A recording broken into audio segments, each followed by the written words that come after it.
오늘의 말씀은 주님의 치유 사역에 대해서 말씀드리겠습니다. 왜 우리는 살아가면서 이유 없는 고난을 당하게 되는 것일까요? 흔히 사람들은 죄를 지은 징벌로 인해서 고난이 온다고 말합니다. 그래서 고난을 당하게 되면 내가 무슨 죄를 지었는지 자신을 돌아보게 되는 것입니다. 주님께서 여러분에게 고난을 허락하신 것은 고난이 있어야 영적으로 근육이 붙는 것입니다. 그래서 능력 있는 신앙을 가지려면 영적 근육이 생겨야 되는데, 신앙의 근육은 안 죽을 만한 고통을 통해야 근육이 생겨나는 것입니다. 그렇기 때문에 여러 가지 시험을 당하는 것을 원통하게 여기지 마십시오. 우리가 신앙의 근육이 붙어야 믿음의 힘이 생깁니다. 기도의 힘이 생깁니다. 전도의 힘이 생깁니다. 그 어떤 불시험이 와도 끄떡없이 느끈히 이길 수 있는 능력이 사람이 될 수 있는 것은 바로 신앙의 근육이 붙어야 되는 것입니다. 1936년 2월 울산에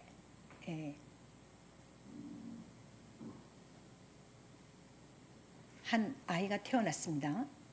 언양국민학교를 이제 자라면서 언양국민학교를 나오고 부산에 부산 공업중학교를 다녔어요. 그 당시 조용기 학생은 갑작스러운 폐병으로 그의 삶에 어둠이 드리워졌습니다. 당시 그때 폐병은 전염성이기 때문에 가족과도 격리되어야만 했습니다. 한센병과 마찬가지로 격리되어 있어요. 그래서 그는 병마를 외로움과 싸워야 됐습니다. 어려운 집안 형편이지만 그래도 여러 가지 의술을 총동원 했지만 별다른 차도가 없었고, 그럴 때 가장 힘들 때 누나의 친구가 전해준 그 복음을, 성경책을 받아보게 되면서 복음을 접하게 된 것입니다. 그러나 결국 별다른 차도가 없기 때문에 다시 가족들의 품으로 돌아왔습니다. 희망이 없습니다. 친구들은 벌써 대학을 갔고, 그래서 그 친구들을 만나고 돌아오는 길에 켄 타이스 선교사가 천막을 치고 부흥회를 인도하는 것을 보았습니다. 그래서 호기심에 이끌려서 그 천막 안에 들어선 조용기 목사는 그곳에서 선교사님의 기도에 생전 처음 느껴보는 감정을 맛보게 된 것입니다. 눈물이 쏟아지기 시작했고 어느새 통곡하고 있는 자신을 발견했습니다. 부흥회를 마치고 선교사님을 만나서 대화를 나누게 됐는데, 켄타이어 선교사님이 조용기 목사님의 그 영어 실력을 깜짝 놀라면서 앞으로 내가 설교하는데 통역을 좀 부탁해달라고 그렇게 된 것입니다. 그 조용기 그 목사의 그 천재성은 탁월한 의학 실력이었는데, 이 탤런트를 발견하게 하고 이 조용기 목사를 부흥사로 여의도 순복음교회를 개척할 수 있는 능력을 발휘할 수 있도록 그 해준 그 은인이 켄 타이스 미국 선교사입니다. 우리가 살아가면서 멘토를 만나잖아요. 우리가 살아가면서 정말 은인을 만나게 되잖아요. 좋은 은사 밑에서, 좋은 목회자 밑에서 우리가 자라게 되고요. 내가 만난 그 은인을 통해서 내가 크게 또 변할 수 있는 것입니다. 이후에 조용기 목사는 선교사를 따라다니면서 통역을 하게 되고, 그러면서 말씀을 이해하고 신유 체험에 대해서 간절한 소망을 가지게 됐습니다. 하나님, 저 폐병 고쳐달라고. 이제 꺼져가는 등불인데, 그래서 간절하게 기도를 했습니다. 그렇게 하면서 하나님, 정말 당신이 살아계신다면 제가 예수를 믿어야 하는지 아닌지를 깨달을 수 있도록 확실한 증거를 보여달라고요. 그러면은 평생을 주님을 섬기며 일생을 바치겠습니다. 그리고 사흘을 기도했을 때, 사흘째 날 주님이 찾아오셨고 치유해 주셨습니다. 그때 주님이 조용기 청년에게 손을 얹으시며 내가 병을 고쳐줄 테니 평생 내 종이 되겠느냐 하는 그 질문에 주님, 저를 치료해 주신다면 평생 하나님을 위해 일하겠습니다라고 고백했습니다. 그 일순간의 체험이었지만 살아계신 예수님을 만남으로 인해서 구원의 확신이 얻어지고 폐병에서 자유함을 얻어서 정말 이로 인해서 조용기 목사가 목회자의 길을 들어서게 된 계기가 된 것입니다. 자, 그렇다면 그 조용기 목사님이 얼마나 크게 쓰임을 받았습니까? 제대로 교육을 받지 못했고 친구들은 대학 갔고 자기는 병든 몸이고 희망이 없고 절망 가운데 있던 그 아들을 하나님께서 이렇게 그를 이끌어 주신 것입니다. 그 조용기 목사가 결국은 하나님께서 또 어떤 큰 일을 맡겨주셨습니까? 한국을 대표로 하는 목회자로 세우신 것입니다. 75만 명의 성도를 세계 최대의 규모의 그 여의도 순복음교를 일구었습니다. 누가 이 형편없는 폐병 환자를 세울 수 있었습니까? 하나님이 함께 하신 것입니다. 아픈 자만이, 은사 자만이 치유할 수 있는 능력이 생기는 것입니다. 왜냐하면 그 고통을 알기 때문에요. 그 아픔을 알기 때문에요. 그 절실함을 알기 때문에요. 그래서 미국행과 더불어서 성령님과 동행함으로써 70여 교구를 돌고 370회 집회를 인도했습니다. 그리고 모르는 사람들이, 예수를 모르는 사람들이 다 죽게 돌아오는 역사를 일으키게 된 것이지요. 누구를 통해서 하나님께서 그 치유의 역사를 이루셨습니까? 조용기 목사님이 이루신 것이 아니고요. 조용기 목사를 통해서 하나님이 친히 역사하신 것입니다. 잡신이 우글거리는 일본에서도 일본 히비야 공원에서 한꺼번에 13명의 시각장애인이 눈을 뜨는 그런 역사가 일어난 것입니다. 모슬렘 땅 인도네시아에서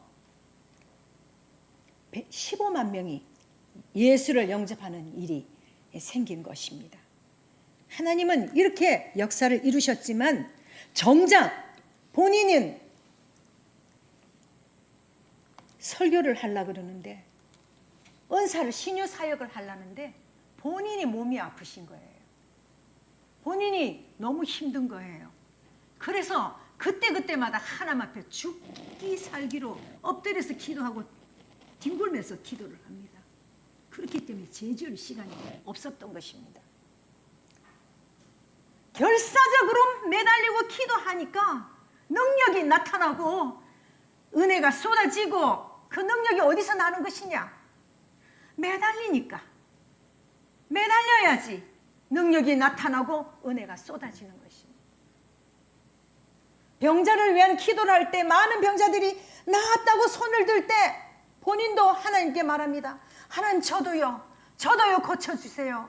다른 사람 지나치지 말고 저도 고쳐주세요. 그리고 예배를 마치고 나고 숙소에 돌아오면 자신의 병이 낫고 그 다음 하나님의 능력이 크게 나타난다는 것입니다. 그래서 내가 약할 때에 하나님께 의지했기 때문에 그러한 역사가 일어나는 것입니다. 여러분, 빛이 나타나려면 어떤 배경이 있어야 됩니까? 어둠이 있어야 되는 겁니다. 고통이 있어야 됩니다. 아픔이 있어야지, 밤이 있어야지 낮이 있고 어둠이 있어야 빛이 드러납니다. 항상 밝으면 우리가 고마운 줄 몰라요. 감사한 줄 몰라요. 빛이 생명입니다. 생명 되신 예수님께서 이 빛의 역할이 무엇인지를 가르쳐주고 있습니다. 어둠을 깨트리는 것입니다. 우리 속에 절망을 깨트리는 것입니다. 우리의 병을 치유하십니다. 하나님께서 역사하십니다. 자, 그렇다면 하나님은 이 땅에서 어둠에서 벗어나기를 원합니다. 병에서 벗어나기를 원합니다. 연약함과 고통에서 벗어나고 회복되기를 원하십니다. 이를 위해서 예수 그리스도께서 이 땅에 오셨습니다. 하나님께서 심판이 그날이 이르기 전에, 더 이상 회복의 기회를 이르기 전에 이 땅에 사람들이 회복되기를 원하십니다. 제가 이사를 하고 난 뒤에 멍게를 먹었어요. 멍게를 제가 너무 좋아하거든요. 그래서 통영 가서 멍게를 이렇게 사오기도 하고 이렇게 멍게를 좋아하는데, 이번 통영 가지를 못했기 때문에 멍게를 사 먹었는데 그 멍게가요, 독성이 있는 줄 몰랐습니다. 식중독이 걸려가지고요, 너무 고통주게 있다가 약을 먹어도 소용이 없고요, 막 힘들다가 그대로 뻗어서 이틀을 제가 그냥 완전 시신하고 들어 누웠습니다. 그런데 갑자기요, 불이 났어요, 불이 났어요, 아파트에 불이 났어요, 다 내려오십시오, 내려오십시오라는 거예요. 엘리베이터 타지 말고 내려오래요. 제가 9층인데 그래도 못 일어나겠어요. 근데 또 전화가 왔어요. 어떤 분이 전화가 오면서 우리 집에 오겠다는 거예요. 그래서 지금 내가 우리 아파트 불이 나서 못 온다고 그러면서 어쩔 수 없이 이제 밑으로 내리고 온 거예요. 그 시간에 제가 자지 않았더라면, 일어나지 않았더라면 어려움이 있었을 거예요. 누가 깨워줬을까요? 하나님이 깨워주신 거예요. 어떠한 어려운 가운데 있으면 주님은 주님의 사람들을 깨워주십니다. 지금도 몸이 좀 회복되지는 않았지만 그래도 저는 약할 때 강함을 주께서 주시는 것을 알기 때문에 저는 단지 이 시간에 제 입술을 주님께 빌려드리고 주님께서 말씀하시는 거예요. 이 연약한 저가 아니라 하나님께서 이 단에 세우시고 여러분들에게 말씀하시는 거예요.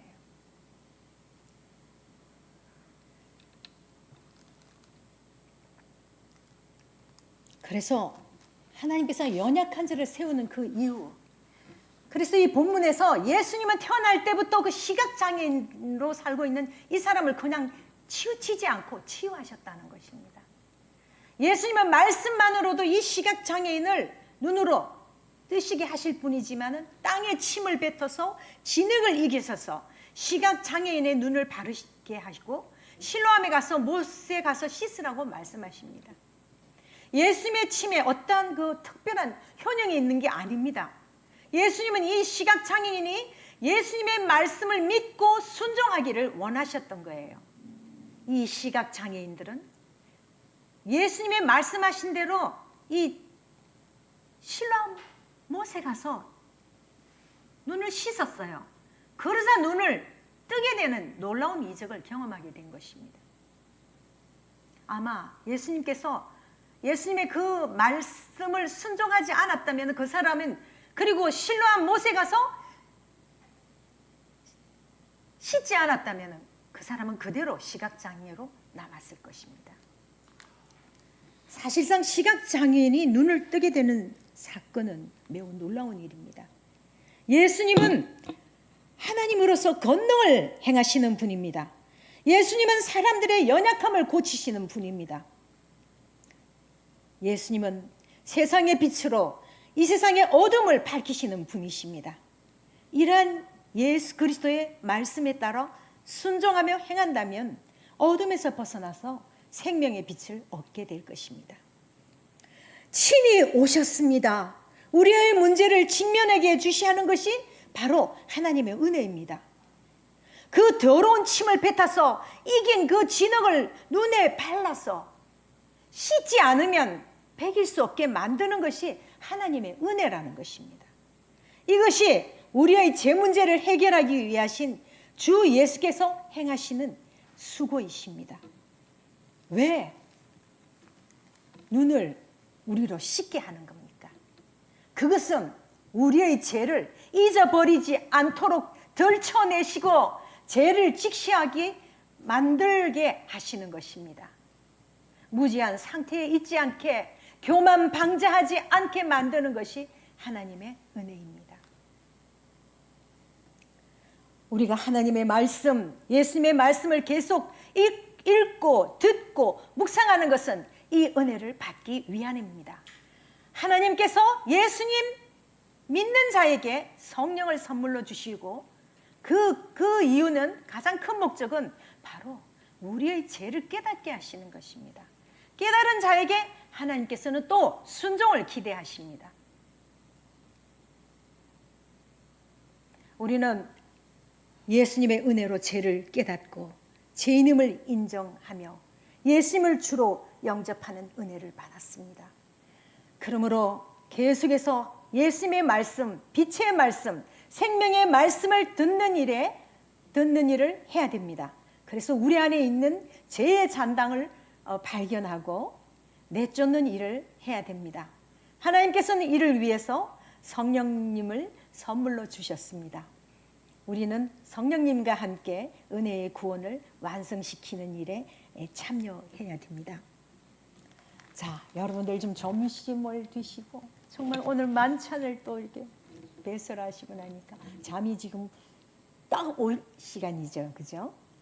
그래서 또 다른 시각장애인 또 안유한 목사님에 대해서 여러분들이 다 알지만 다시 한번 말씀드리는 것입니다.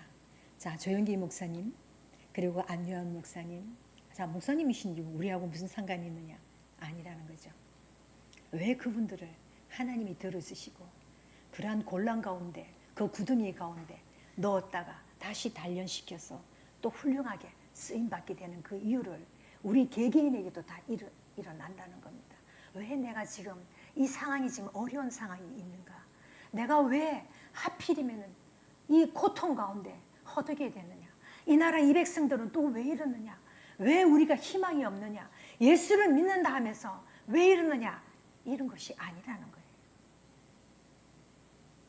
여러분, 개개인에게 있어서 거룩하고 영광스러운 하나님께서 직접 찾아오셔서 친히 만져주셨던 그 감정들이 다 있을 거예요. 그때가 언제였습니까? 그때 복음의 그 강대함에 눈뜨던 그 영적인 변화를 체험한 때가 언제였습니까? 좀 전에 저희가 그는 나를 만졌네, 그 윤복희 가수가 불렀던 그것이 바로 이 안유한 목사님의 그 1980년 출간된 이청준의 소설 낮은 대로 임하소서, 이 책을 저는 여러 번 읽었습니다. 그 실제 주인공 안유한 목사님에 대한 이야기입니다. 이분이 37세에 시력을 잃은 뒤 낮은 곳을 품는 목사가 된다는 이 간증을 통해서 그때 그 당시 반향이 컸었습니다. 책은 30만 권 이상 팔렸고 영화로도 제작이 되었습니다. 영화 낮은 대로 임하소서의 그 실제 주인공 새빛 맹인 선교의 안유한 목사님인데, 그는 가난한 개척교회 목사님의 아들이었습니다. 어려서 아버지 목사님하고 어머니의 그 신앙에 반항하는 아이였습니다. 왜요? 그 이유는 그 당시 장로님의 건의가 하나님 다음이라서 목사인 아버지와 그 가족들이 어려움을 너무 많이 당했기에 이 아이는 정말 하나님이 싫었습니다. 그의 원수는 바로 하나님이었습니다. 그래서 벽에다가 하나님은 계시지 않느니라, 안유한 복음 1장 1절 이렇게 했습니다. 그랬더니 장로들은 더 난리났습니다. 자식 교육도 못 시키고 정말 저렇게 목회자가 말해 본의 안 된다. 그런데도 정말 그 아버지는 정말 훌륭한 목사님으로 그냥 아무 말씀 없이 순종하며 그 어린 양들을 전부 다 이끌었던 분입니다. 그래서 그는 홀로 서울로 가서 자력으로 공부를 했습니다. 그리고 서울외대 불문과를 졸업했습니다.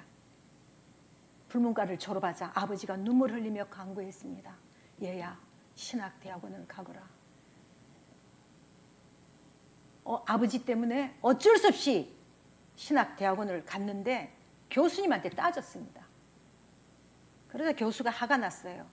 그래서 백지를 놓고 반성문을 쓰라고 했습니다. 그때 자기가 이렇게 썼습니다. 교수님 죄송합니다. 아무리 생각해도 저는 하나님이 없습니다. 그가 뭐라고 그랬습니까? 하나님은 계시지 않느니라고 안야한복음 1장 1절에서 말했고, 교수님 신학교 가라고 해서 신학교에 가서 교수님에게 대항하다가 또 교수님이 반성문 써라 그러니까 교수님이 죄송하지만 아무리 생각해도 하나님이 없습니다. 목회자의 자녀인데 하나님이 없다고 말하는 거예요. 하나님을 멀리 떠나서 결혼을 했습니다. 37세에 교수까지 되었습니다. 그리고 유학을 꿈꾸고 한 그때 갑자기 눈이 흐려졌습니다. 하나님은 오래 참으셨습니다. 37세에 실명이 되고 말았습니다. 눈이 실명되는 뚜렷한 병명이 없었습니다. 안과병원을 여러 군데 다 다녀도 의사들도 원인을 몰랐습니다. 아내에게 이혼을 당했습니다. 아이들이 떠났습니다. 안 보이니까 어려움이 너무 많아서 이렇게 살아서 뭐 하겠느냐. 그 당시는 눈먼 시각장애인을 대한 편견이 너무 심했습니다. 왜냐? 맹인들은 재수 없다라고 그랬습니다. 사람들이. 죽고 싶어서 부엌에다가 못이 있다는 걸 알고 그 못에다가 넥타이를 이렇게 확 더듬으면서 했는데, 그리고 밑에 이제 의자를 탁 했어요. 그래, 이제 의자만 내가 차면은 나는 죽는다. 그런데도 하나님이 그 가운데서 건지셨습니다. 여러 가지 방법으로 죽을 것을 작정하고, 그리고 육교에 올라가서 뛰려고 죽으려고 하니까 누군가에서 뒤에서 붙잡고 있는 거예요. 그래서 손을 훑어봤어요. 아무도 없는 거예요. 자, 그런데 죽는 게 마음대로 됩니까, 여러분? 사람에게 버림당한 것이 제일 외로운 싸움이었어요. 집에서 슬픔에 잠겨있을 때 하나님의 음성이 들려왔습니다. 구약 성경 320쪽 펼쳐보아라. 하나님이 말씀하셨습니다. 슬픔에 잠겨있을 때, 그런데 거기에 여호수아 1장에는 내가 내게 명한 것이 아니냐, 마음을 강하게 하고 담대히 하라. 눈이 성경을 볼 수가 없었죠. 두려워 말라. 내가 어디로 가든지 내 하나님 여호와가 너와 함께 하시느니라. 두려워하지 말라. 놀라지 말라. 내가 어디 가든지 내 하나님 여호와가 너와 함께 하시느니라.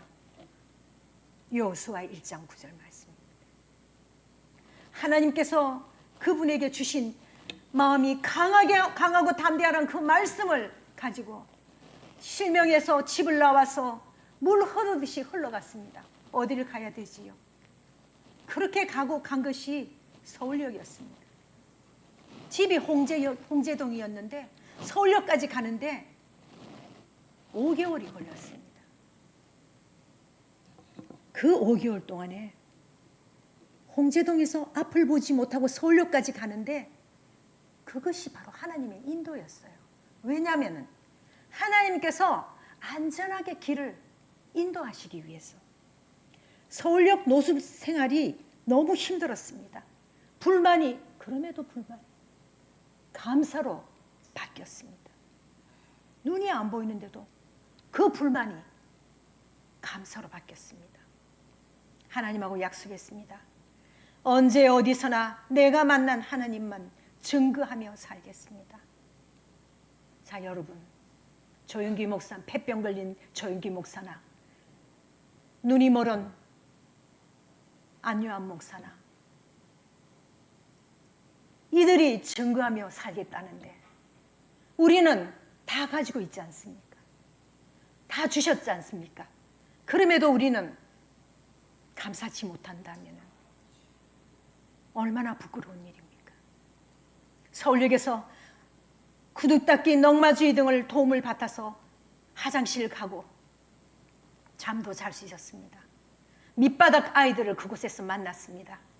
그 아이들은 학교 다니고 싶어 했고 교복을 사놓고 쳐다보는 아이들이었습니다. 그래서 그때는 그는 작심했습니다. 이 아이들에게 배움의 길을 열어주자. 이 아이에게 내가 만난 예수를 가르쳐주자. 교육 못 받은 이 아이들을 통해서 야간 학교를 개설하는 것이었고요. 구두 닦기 아이들이 가장 부러워하는 교복을, 그 교복을 입힐 수 있는 선생님이 되어야 되겠다 생각했어요. 그래서 왜라는 문제가 해결되었다는 것입니다. 왜 하나님 나를 차라리 죽도록 내버려 두지 않으시고 나를 이렇게 살리셔서 그 하나님의 섭리를 깨닫게 하시고 행복해지게 하시고, 그래서 그 맹인 선교회를 만들었고요. 검정고시를 통해서 학생들을 가르쳤고요. 많은 어려운 사람들을 구원받게 했고요. 그래서 그는 실명 후에 또 하나의 눈이 열렸다고 했습니다. 세상을 믿음으로 바라보는 것이 영적인 시각입니다.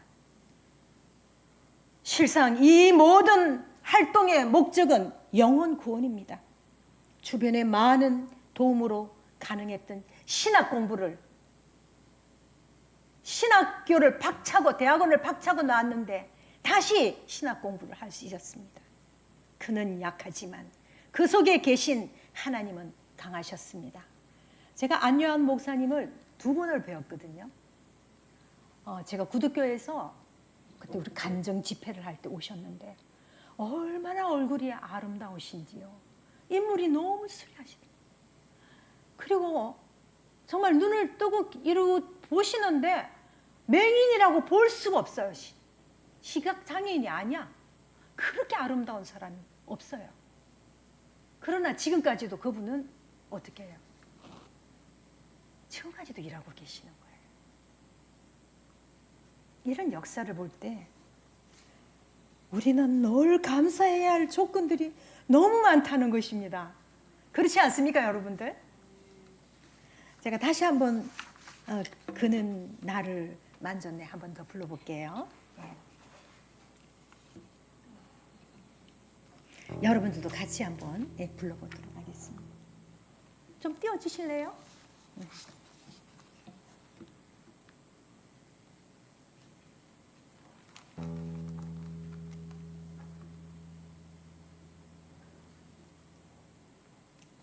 네, 됐습니다. 예. 제가 그냥 불러볼게요. 그는 나를 만졌네. 주님이 나를 만지셨습니다. 내 영혼은 나는 주를 느꼈네. 그 숨결을 그는 나를 버리지 아니하고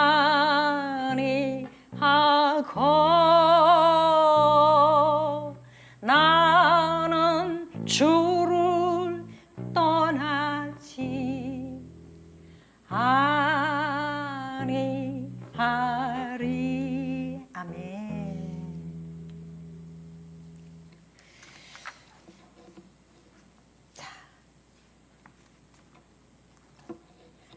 자, 결론적으로 우리가 보면은요,